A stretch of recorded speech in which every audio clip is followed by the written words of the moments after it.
Hey everybody, welcome to HBCU Game Day. I'm Tolly Carr in Atlanta.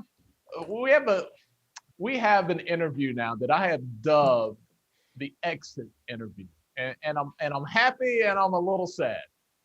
Jennifer Lynn Williams, she's the outgoing athletic director at Alabama State University.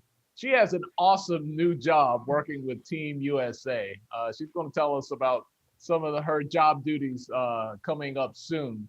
But Jennifer, thank you for joining us one last time here at HBCU Game Day. We've been with you the entire time from when you were there and you got the job and all of the amazing things that we've seen at Alabama State the last few years. I guess starting off, what are your feelings right now? I guess it has to be a little mixed as you make a transition. Yeah, absolutely, Tally. It was a bittersweet decision, but I'm gonna miss obviously my student athletes, watching them compete and just champion them not only in the sport, in their sport, but also in life.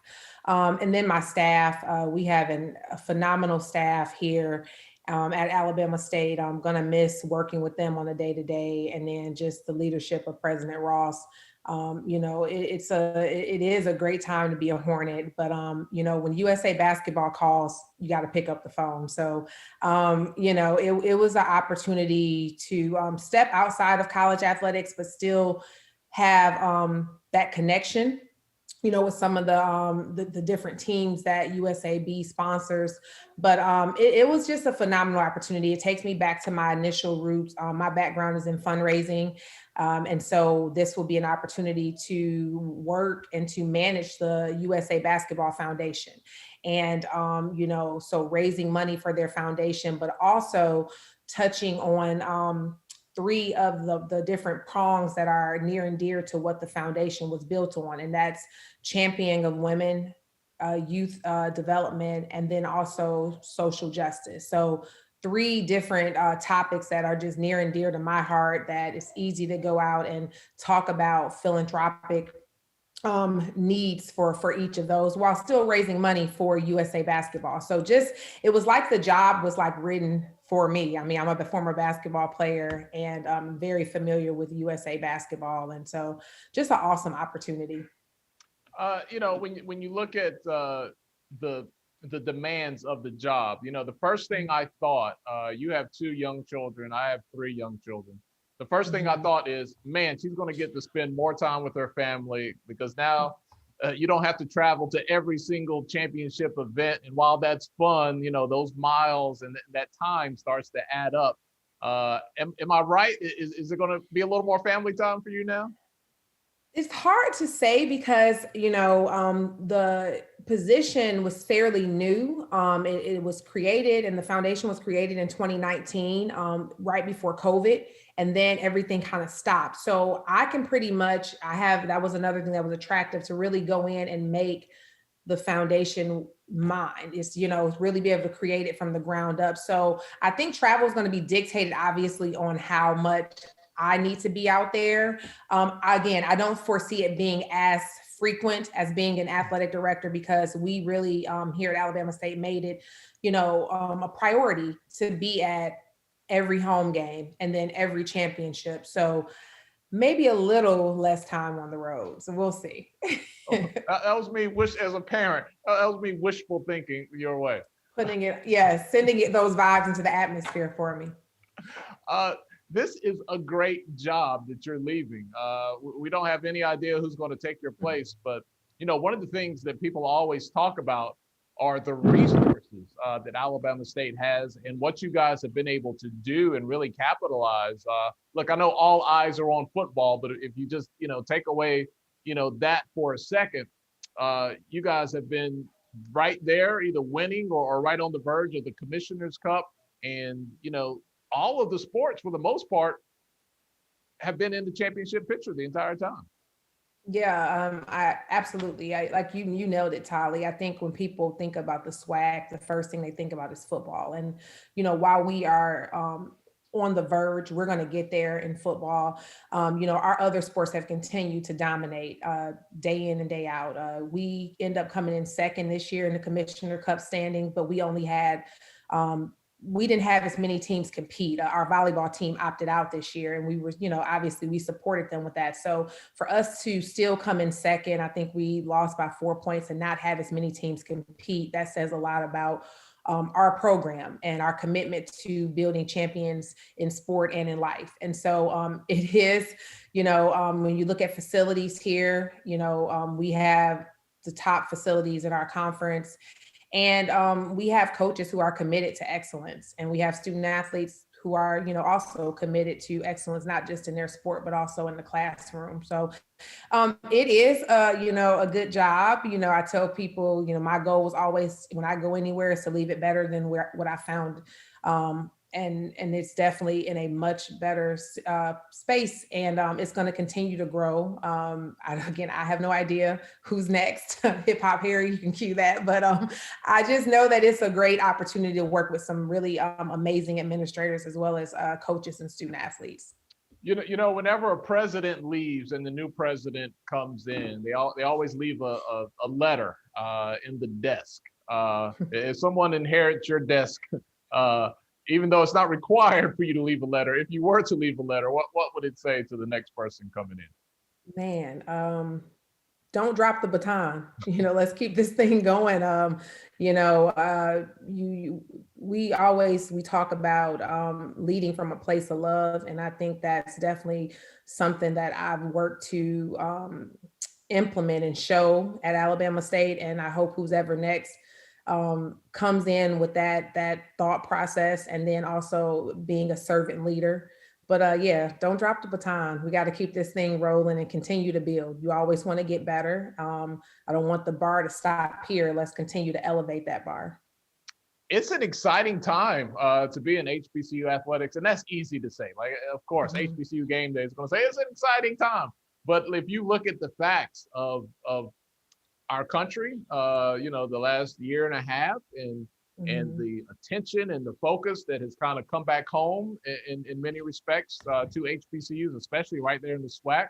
You guys got Mo Williams there. You got Deion Sanders, one of the most famous athletes ever, coaching over at Jackson State. You guys have had commitments from even on the basketball team and across the board. We've seen more quality players really start to consider and even make the choice for an HBCU. So this is like an evolving time, trending in the right direction.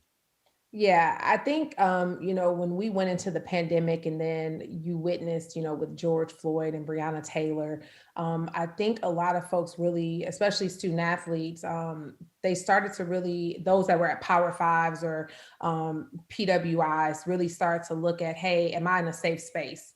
Do I feel comfortable being here? Is it a family environment? And so, after asking those questions, I think a lot of them started to really look who's around them. And when you look at those schools, they don't have a lot of people in administrative or coaching roles that look like them. So that's where your HBCUs have become attractive.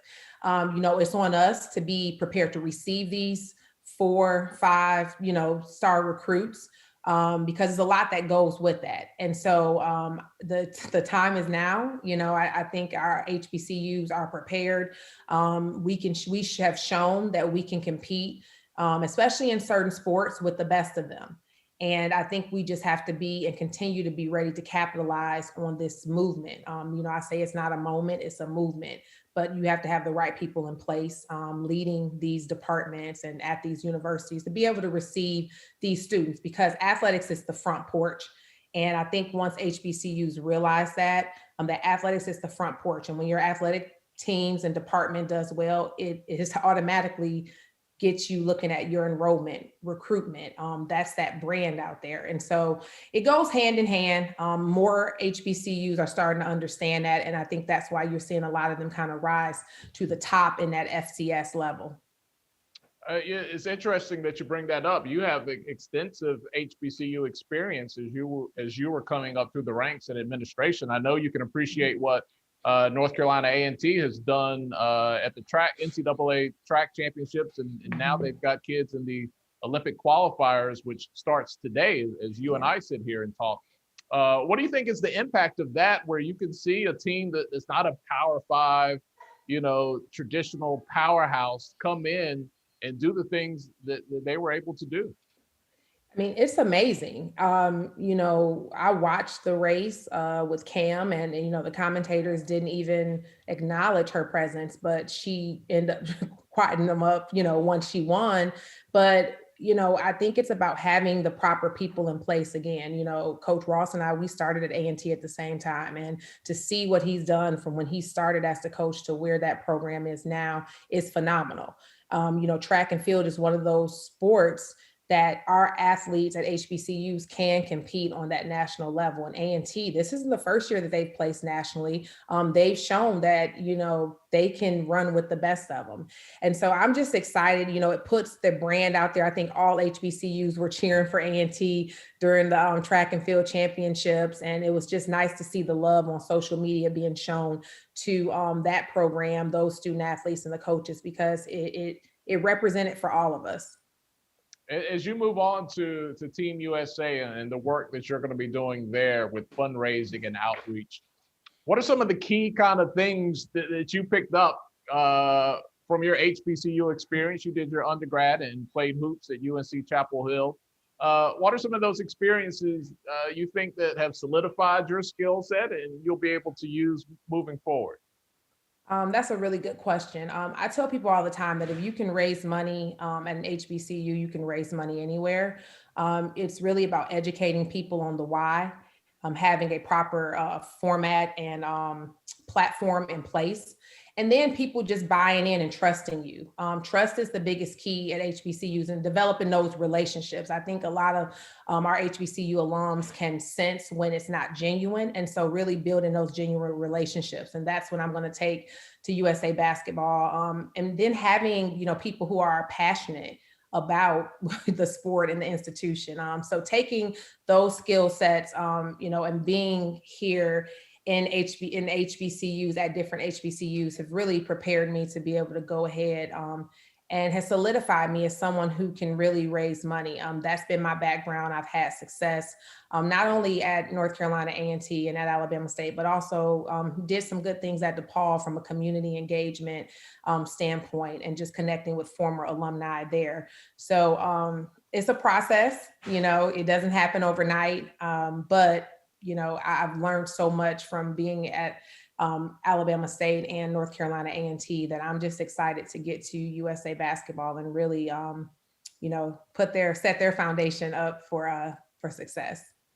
And with basketball being obviously a huge love in your life, and having played women's hoops, it's kind of amazing the role that women are playing in basketball right now. You got NBA coaching jobs where now we're starting to hear about, Becky Hammon, Dawn Staley being thrown out as possible candidates for head coaching jobs in the NBA.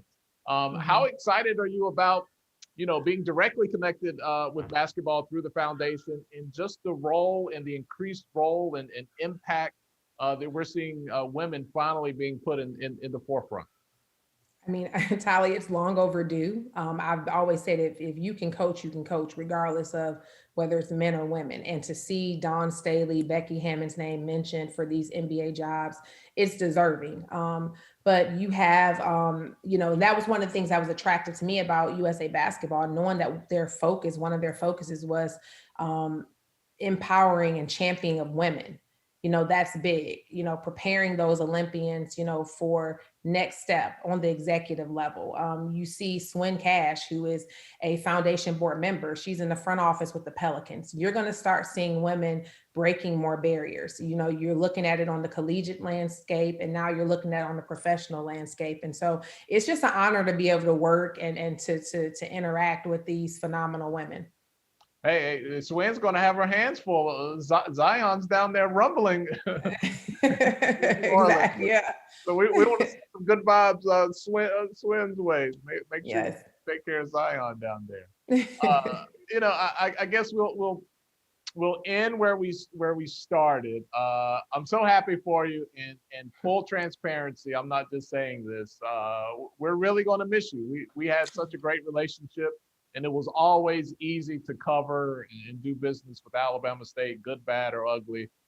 You guys just get how it works. And it always made our job very easy. So we appreciate all of the effort that you put in, and we hope that continues whenever your successor is named.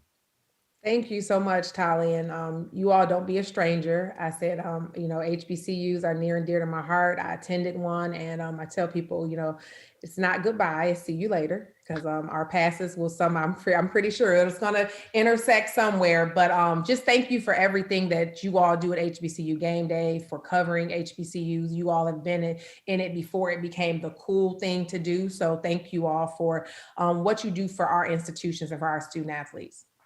All right, there she is with the final word, Jennifer Lynn Williams, outgoing athletic director. Big things on the horizon with USA basketball. Jennifer, thanks so much for joining us today. Thank you.